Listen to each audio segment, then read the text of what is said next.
Ako po si Captain Bong Emmanuel Alindayo, Armor Philippine Army, nakatalaga sa Armor Division, Philippine Army. Ang ikukwento ko po ngayon, sir, yung experience ko o war story ko during my company commander field duty.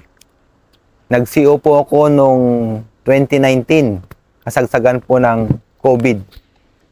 Pero bago po mag-lockdown ng 2020, marami na po kaming mga ground operation na kinandak.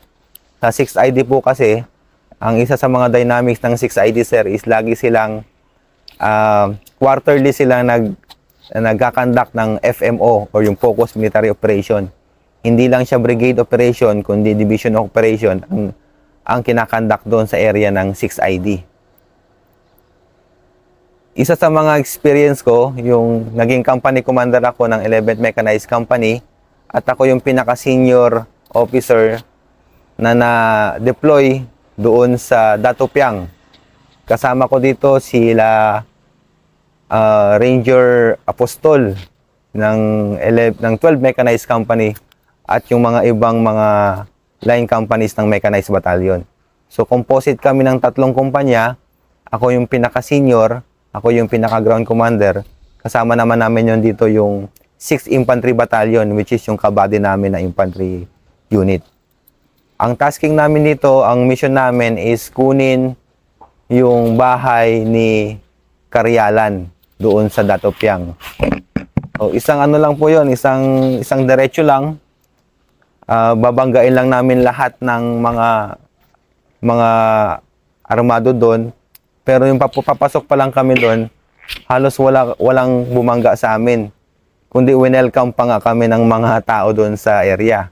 Yun pala, parang pinapadelay lang nila yung movement namin dahil nag-delay na sila o nagtatanim na sila ng mga IEDs o yung mga explosive device na ginagamit nila. Pwede bang ikwento mo muna sino si Karyalan, bakit sila magaling sa bombing?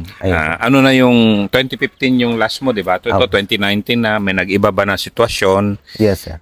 And then yung Sharif Bagwak, iba naman sa SPMS. So, pakikwento mo rin yung different nun. Yes, sir. Sa BIFF, nung namatay si Ombrakato, naging 2 faction niya. Bungos faction and then si Karyalan faction. Si Karyalan faction, isa commander ng isa sa mga grupo ng BIFF. Ito yung mga pinaka-notorious na grupo o faction ng BIFF. Siya ay isang ustads na pinsan o kamag-anak niya rin yung mga high ranking commanders ng mga MILF. So talagang mahirap siyang kalaban dahil nga once na masukol siya, meron siyang mga MILF na protector na pwede siyang saluhin or pwede siyang ikalinga. Kaya minsan nahihirapan talaga kaming kunin or hanapin si Karyalan dahil nga doon sa area ng SPMS box dahil puro kamag-anak yung nandun. Nung mission namin is pumunta doon or ikunin yung objective sa bahay ni Karyalan, halos walang bumabangga sa amin, papasok doon sa may iskinita o sa barangay nila. From highway kasi, dadaan ka papunta doon is parang nasa 2 kilometers pa or 2 clicks. So doon pa lang kami sa first 500 meters, in-expect na namin yung LDLC namin, yung line of departure, in-expect na namin na meron ng encounter doon. Pero wala, dahil nga dinedelay ng mga kamag-anak ni Karyalan or mga supporter nila, yung movement namin para makapag-lay pa sila ng mga IEDs o mga bomba. Isa sa mga tactics nila yon, hindi lang sa pakikipaglaban sa harapan, kundi yung doon din sa ng mga bomba dahil mas marami silang nakaka-casualty dahil doon. Nung proceeding na kami doon sa area, lumagpas na kami sa isang kampo ng MILF sa 1OP Base Command na pinamumunuan ni Commander Yes, sir. Na isang commander ni Wahid Tundok, sir. Ni Commander Wahid Tundok.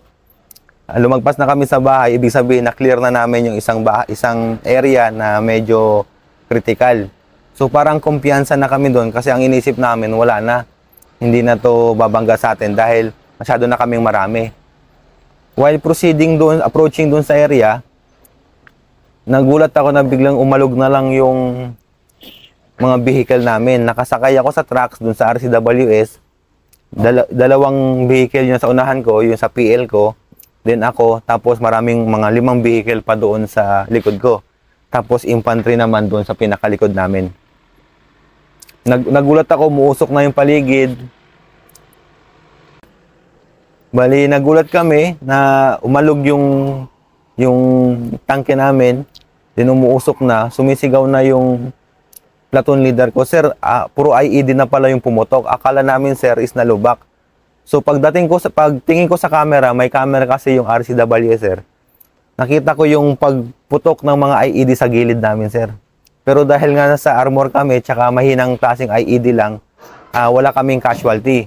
Pero kung mga foot soldiers yung nandoon, malamang maraming casualty doon sa area na yon. So halos 5 IED ang nagsabay-sabay pumutok. Then meron pa sa likod namin. Then pag dismount namin, sir, volume of fire. Kasi talagang pag may IED, siyempre labas ka, diba? Opo, So sir. dismount kayo. Yes, sir. So definition of terms tayo, sa armor, pag sinabing dismount, labas ka ng tangke. So labas ka yung tangke Opo, ngayon. sir. Ito na. Yes, sir. Nung pumutok na yung mga IED, sir, naghanap muna kami ng safe na area sa mga bahayan para mag-dismount kasi open area din yung napasukan namin. Umatras muna kami, sir. Actually nga, sir, ang ginawa namin, sir, is dahil hindi na rin marinig yung radyo namin, sir, is sa sobrang busy, sa sobrang ingay na ng putukan, sir, hindi na kami makapag-communicate, sir, doon sa ibang mga tangke. Dahil kami yung nasa unahan, sir, ang sinabi ko sa platoon leader, sir, is banggain mo ako, sir. Ay banggain mo ako, babanggain ko yung para paatras ng paatras. Parang yun na yung naging sign namin na umatras kami dahil hindi na namin ma-communicate yung ibang mga tangke. Hanggang makabalik kami doon sa kampo ni Wahid Tundok, may mga kabahayan doon, pero hindi muna kami lumabas ng tangke dahil inassess muna namin yung bahay doon is baka may tinanim na IED. Yung clear na namin yung mga bahay, nagbabaan yung mga tropa namin galing tangke, then set ng sector of fire nila, then yung mga vehicle namin is umadvance. Tapos yung mga infantry namin is nagmaneuver na sa mga lining hanggang makuha namin yung mga area kung saan may mga kalaban na nagpapaputok. BIFF yun o MI? O hindi mo alam? Ang report sa amin, sir, is BIFF Carialan Faction yun nandun. Dahil ang sabi ni Wahid Tundok, yung commander ng MILF, wala nang mga MILF fighters na nasa area, tinatawag na repositioning. Nag-reposition sila ng kampo para hindi sila madamay doon sa encounter namin laban sa mga BIFF. Anong feeling na na-IED na nasa loob ka ng tangke? Kasi alam mo, kung tama ka, kung foot soldier yan, putol na ang paa. Yung IED, yung umalog lang, sir. Bali, yung narinig ko na yung putok, ang alam ko, sir, is IED na yon kasi umusok na yung paligid namin. Yung usok, pumasok doon sa hatch ng vehicle namin dahil naka-konting open. Kasi kung hindi mo siya, kung i-close mo siya, unang-una, tanghaling tapat, sobrang init. At lahat kami doon talaga is nakahubad. Parang hindi, sa sobrang init ng encounter, tsaka init pa ng tangke, masusuffocate ka doon sa init, tsaka doon kung naka-uniforme ka pa rin. So, naka-half uniform kami. Tapos yung pumasok nga yung usok, umalog na yung mga vehicle namin, sir. Pagtingin ko sa camera ng RCWS, pumuputok na yung mga IED. Pero nga dahil mahinang klase lang yung IED, medyo safe kami doon. Parang umalog lang, may ingay lang ng konti. Tapos may parang usok lang na pumasok doon sa vehicle namin. Grabe pala yung gano'n ng mga experience ng IED. Natsambahan mo, buti hindi yung mga parang orokan yung kalaki ng mga IED, kundi Yes, ano sir. ka rin. May mga na-recover kami na IED na binaon sa Jetmatic, sir, yung sa Poso. Yun talaga yung bumubutas ng mga vehicle.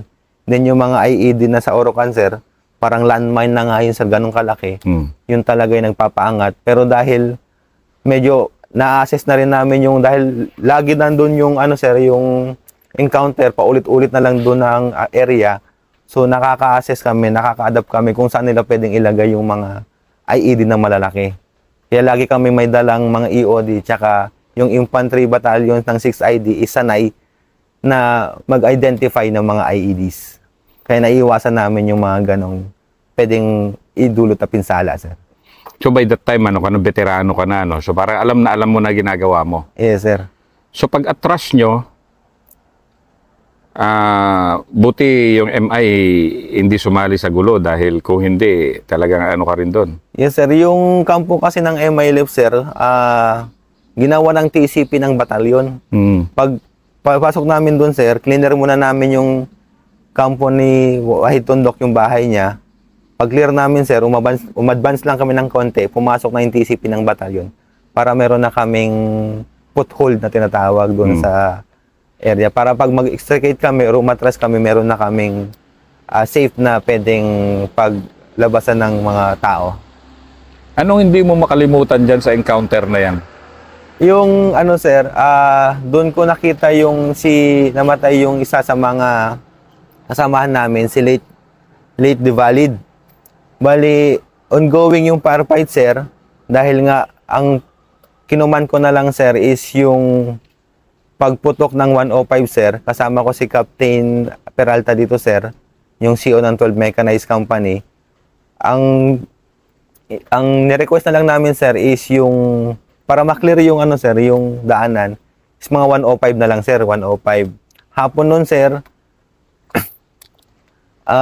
sobrang init, gutom rin kasi madaling araw, sir, na kami, sir, mga alas 7 na encounter na kami, sir, hanggang tanghali, sir.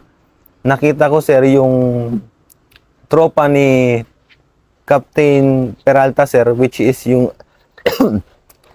yung kasama rin ni Ranger Apostol, sir, ni Sergeant Apostol, sir, na tumayo. Pero ano siya, sir, meron siyang vest. Sobrang init siguro, sir. Sobrang pagod, sir. Tumayo siya, sir, sa lining, lumabas sa lining, sir. Na tamaan siya, sir.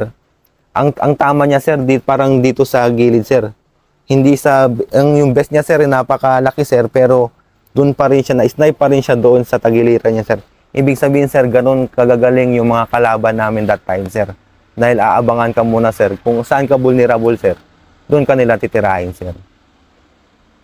Kaya takot na takot kaming lumabas, sir, o magpakita nga lang sa sumilip lang, sir, dahil alam naming magagaling yung kalaban, sir. Kaya nag-decide kami ni Captain Peralta, sir, na puro 105 muna yung ibirahin namin, sir. Tapos yung drone nga po, sir, para malaman din namin kung nasaan na yung mga kalaban, sir. Gamit nyo na pala ang drone noon, mga panahon na yun. Actually, 2019 na, kaya ano yes, na. Sir. Yung naging takeaways ko sa mga experience ko, sir, bago ako mag-move, sir, nagre-request talaga ako ng ISR or yung Intelligence Surveillance Reconnaissance, yung drone. So, bago ako mag-move sa isang objective, sir, una, papaulanan ko muna ng 105. Nag-request ako ng fire support muna para softening the target nga po. And then, yung drone, kung meron pa bang mga sightings doon sa bago pa ako mag-proceed doon sa objective. Napaka-safe na nun. Yun yung pinaka-safe na using technology din, di ba? Yes, sir. Kasi tatamaan yan sa 105, sir, tatamaan yan na rin yung mga nakatanim na IEDs. So, mag-request ako ng 81 mortar dahil sa kumpanya namin, may 81 kami, sir. Tsaka sa TCP, may 381. Pinapabagbag ko muna yung dadaanan, sir, bago ako mag-proceed na naman doon sa objective, sir.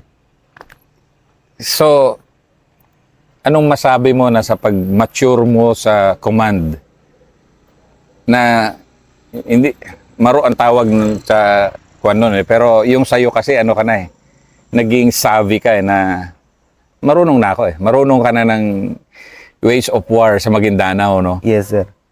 Dahil po sa sir, sa una, sir, yung mga AARs namin, sir, mga lessons learned namin, sir, after ng mga operation, nagkakanda kami ng mga after activity review. Then yung mga lessons learned, yung mga ano bang nangyari, paano ba natin to susolusyonan. Yun po nakatulong sa akin and sa experience na rin po sa mga, hindi naman po sa pagmamayabang, sir, marami na po talaga akong naranasan na encounters, ambush, harassment. Kaya nga po ako tinawag na ano sir, na heartthrob ng Sheriff Agwak dahil lagi po akong hinaharana sa gabi. Sige nga, kwento nga ng heartthrob. Heartthrob, inaharana ka ng putukan. Sige nga, kwento nga ng mga heartthroban mo. Yun sir, sa kumpanya sir, sa isang buwan sir, swerte na akong isang beses lang sir. Swerte na yun sir. Dahil yung area ko sir, yung company CP ko sir, masyado siyang tactical sir, yung pagka-position o pagka-in-place ng CP ko sir. Kasi siya yung naghahati ng Mama Sapano, tapos sa Ampatuan sir. Yung Ampatuan sir, yung Omar Complex sir, doon nagtitrain yung mga ISIS-inspired group, yung mga Dawla Islamiyah Hasan group. Isa po siya sa mga kasama, ibang grupo naman ng mga terorista sa Mindanao. So Dawla Islamiyah, ang tawag sa kanila is ISIS or black itim na tao po ang tawag. Mag-training sila sa Omar Complex, pupunta sila ng Mama Sapano, Reynariente para doon conduct ng atrocities or magharas. Dahil manipis lang yung mga sundalo doon. Pero dadaan sila doon sa kumpanya ko, sir. Bago sila dumadaan, sir, testingin muna yung kumpanya ko, sir. Then, ganun, sir, iharas niya ako, sir, para, yun, sir, para mabulabog lang, sir. Then, after 30 minutes na harassment, diretso na sila, sir. Ganun rin yung gagawin nila, sir. Pag pataas sila, sir, dadaan sila sa kumpanya ko, sir, harassment, then aakit na sila, ganun, sir. Ngayon, sir, nalaman ko na yung patterns nila, sir. So, nakapag-deploy na ako ng mga tropa, sir. Then, marami na rin akong mga intel doon sa mga barangay o yung tinatawag na BIN, yung Barangay Intel Network, sir. Na nakuha ko na si Kapitan, nakuha ko na yung makagawad. Once na may dumaan, text sila sa akin, prepare na ako, sir. Prepo ng tropa, tapos abangan ko na lang, sir. One time, sir, nag-text sa akin yung isang barangay captain na dumaan na, sir, sa kanila, sir. Nang sabi is nasa 40. Nagprepo na ng yung XO ko, sir, si Lieutenant Marga, sir. Pinaprepo ko na doon sa Gindulo, sa Labo-Labo Detachment, sir. Dahil doon po yung daanan kasi doon yung lining. Yung indicators ko doon, sir, once na walang tubig yung lining, sir, kasi yung lining, sir, lagpas tao, sir, eh. Yung lining, sir, sa Maguindanao, sir, sa area ko, sir, is concrete na siya, sir. So, 2 meters yung, 1 meter wide, then yung taas niya, sir, is nasa 1 meter to 2 meters po yung taas niya, sir. So, kahit tumayo ka dun sa ano, sir, hindi ka tatamaan ng direct fire, sir, dahil maganda nga yung ano, sir, yung pagkakagawa ng lining, sir. Tapos talagang komportable kasi semento man, sir, kahit doon ka na matulog, sir. Kayang-kaya siyang i-occupy ng isang platoon o mga 30 personnel. Ganun kalaki ang lining sa area ko, sir. Ayun, sir, bali, pinapwesto ko na si Lieutenant Marga, sir, para i-blocking na yung ano, sir, yung tatawid, sir, na kalaban, sir. Then ang unang hinaras sa amin, sir, akala namin, sir, ang mababangga yung blocking namin, sir. Kami pala yung unang ano, sir, binira, sir. Kasi from our headquarters, sir, 500 meters lang, sir, yung layo namin, sir, ni Lieutenant Margaha. So sobrang lapit lang talaga, sir. Kami yung binangga, sir, kami yung ano, sir, tinira, sir, that alam kasi nila, sir, na nagmaneuver na yung mga tangke ko, sir. And parang nalaman nila, sir, na konti na lang yung naiwan doon sa kumpanya, sir. So, ganun rin sila mag-isip, sir. Nag-iisip rin sila, sir, yung mga kalaban, nag-observe din, tapos nag-aaral din, sir, pinag-aaralan din tayo, sir. Example, sir, yung mga tumatawid sa amin, sir, sa checkpoint, binibilang na yung mga tangke namin, sir. Kunwari, 4 lang yan. Kasi mayroon po akong ano, sir, 3 detachment, 5. 2 sa Mama Sapano, sir, tapos 3 doon sa Sheriff Agwak, tapos doon sa may Dato Hopper, sir, may Ampatuan Massacre. So, yung mga intel ng kalaban, sir, umaga pa lang, sir, nagbibilang na yan, sir, ng mga tangke, yung mga tumadaan na nagmumotor lang. Ngayon, sir, dahil ang alam ko, sir, nabilang na yung tangke ko, sir, lumabas yung 2, so konti na lang kami dun, sir. Kami yung binira ng ano, sir, ng main body ng kalaban, sir. Paano ba sila magharas yung panahon mo na yan? Ano sir, una sir, maraming ano sir, maraming parang yung una nilang gagawin sir. Una sir, hindi ko alam kung kakontsaba nila yung LGU sir. Kasi mag-brown out muna. Pag nag-brown out sir, yan na sir, volume of fire. Then pangalawa sir, 2 o 3. Tapos hindi mo na sila magbo-volume of fire, mag-observe muna yung mga kalaban. Then pag hindi kami nag-retaliate sir, ano sila sa grenade launcher sir, then volume of fire na yun sir. Kami sir, dahil alam na namin yun yung tactics nila sir, yung mga TTPs nila, ang ginagawa namin sir is observe na lang sir. Pero kung malakas na talaga yung ano sir, yung firepower na inaano nila sir, is doon na kami gumaganti ng 50 caliber sir. Pero grabe yung ano mo, no? Kasi pa 5 years ka na niyan sa Maguindanao. Yes sir. So yung masabi mo bang parang does no change na to, parang the same pareho na yung parang ano ba, ano ka na, man of war ka na sa mga ganyan, di ba? Parang yes, na ano ko na sir, dahil sa experience ko po sir, dahil din sa mga nangyayari sa akin sir, and parang usual na yung nangyayari sir. Minsan nga sir, naliligo ako sir, biglang nag-volume of fire sir, hinaras yung kumpanya sir. Pero yung CR ko kasi sir, half niya sir is concrete sir, is buhos. Naliligo ako sir, kinuha ko lang yung radyo sir, niraradyo ko lang sa mga platoon leader ko sir kung anong gagawin niya sir. Yun sir, yung platoon leader ko na yung nagano sir habang naliligo po ako sir. After ko maligo sir, tapos na rin yung harassment sir. Tapos nakapag ano na rin po sir, nakapag position na rin po yung mga ano sir. Sa mga harassment ko sir, yung mga successful harassment sir, sa akin sir, nakakandak ako sir ng mga reinforcement and counter attack sir. That resulted sir sa mga body count sir. May 3 akong body count sir doon sa mga harassment ko sir.